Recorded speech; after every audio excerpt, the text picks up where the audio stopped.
Hi, guys. A few of you guys missed my last reading in which I read the Sonnet Crown that I wrote and that I also was tweeting a lot about really trash men.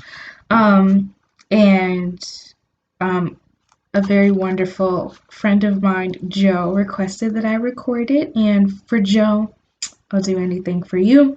So this is me recording me reading my Sonic Crown. I really love the Sonic Crown, and so I'm like really happy to just read this. Um, and it's also just been really fun to kind of talk to Twitter about it.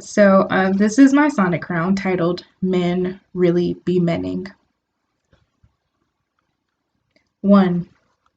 The Tender Guy. It's the way you greet me. That crotch grab cockiness typed out and framed in a tender message saying, "Girl, what that mouth do?"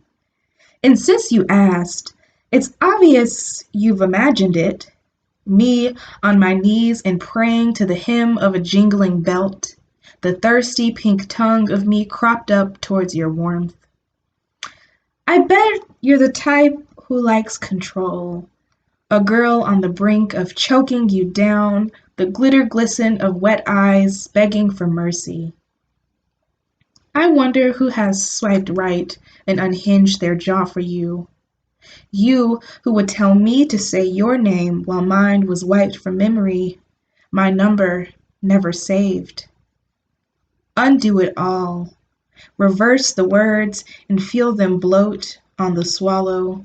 Let it revolt in the back of the throat. 2. The collector. On the swallow, let it revolt. In the back of the throat, I try to hide the sharpest edge of myself, the tongue corkscrewed around the names I hope to call you when we part. You grapple a wealth of my backside like you own it on our first date. Out in the open, too, in the line at the movies, some pissing contest, a macho gesture birthed from your entitlement. I use the term own loosely because it isn't me you want to keep. Only the keepsakes I'll leave behind. The earring, the hair tie, the panty proof still buried deep between the headboard and mattress gap. Me leering at the camera in a photo, naked, spread according to your directions, splayed on your bed. 3. The guy who has nothing to offer. According to your directions, splayed on your bed is where a woman looks her best. At least, that's what your bio says on Bumble. I've read your list of requirements, your perfect woman pieced together in bullet points. Gotta be thick, shorter than me, willing to hold me down, no kids 'cause I got my own, want more. I click through photos, your curated existence, the brown of your face half ghost behind the smoke of a blunt. You, posed at a bar, a solo cup suspended between your lips. You, in the bathroom mirror, the front of your sweatpants on full display like you intended. Your imprint a trap to stumble into. All you can promise. A mouth that always tastes of alcohol. 4. The taker. You can promise a mouth that always tastes of alcohol and think it a blessing. Once, at a concert my date got icy, two of you drunk from shots of Fireball and begged for me to kiss him.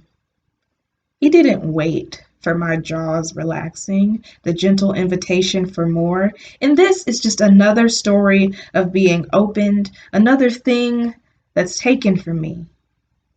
He smiled and glimmered in the glory of disco lights like a boy who found a cheat code, like a boy who beat the game.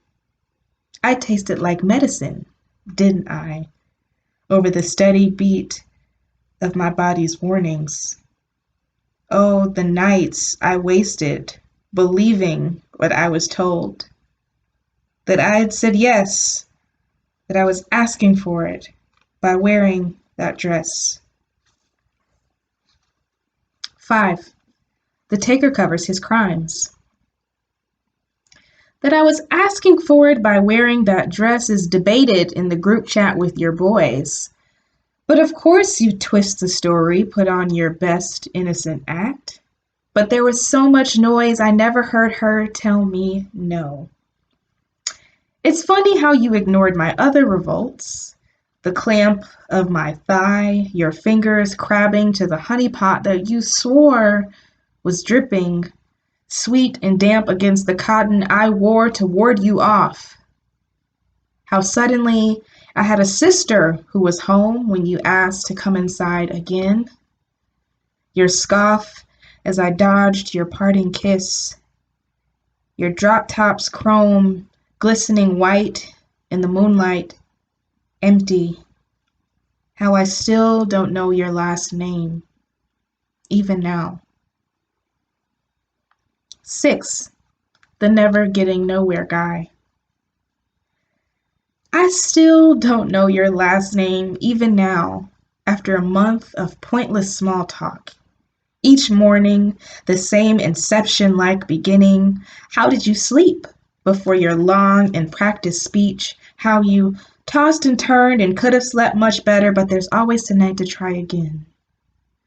Color me psychic because I guess your every move can measure the distance growing between us like a hyphen doubling into an M dash. You never make plans, never find time to call, just text. I become a box to check, something to occupy those restless hands you won't shut up about.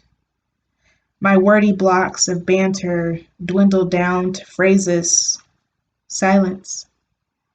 What did I do? You ask too late for guidance.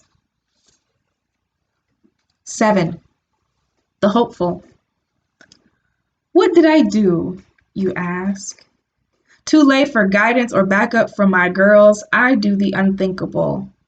Tell you the truth. I hate the stretch of silence that goes unexplained some nights. The fictional scenarios I conjure up. The back room of a club. A woman straddling your lap naked and grinding your name on her matte black lips. Or your body glossed in sweat, the slap of your skin against another's. Instead of calling me crazy, you adjust. Check in on busy nights, phone in on slow ones. I fall asleep to the stalling of your breathing on the line. You take 2 flights to see me, and the first touch leaves me bodiless.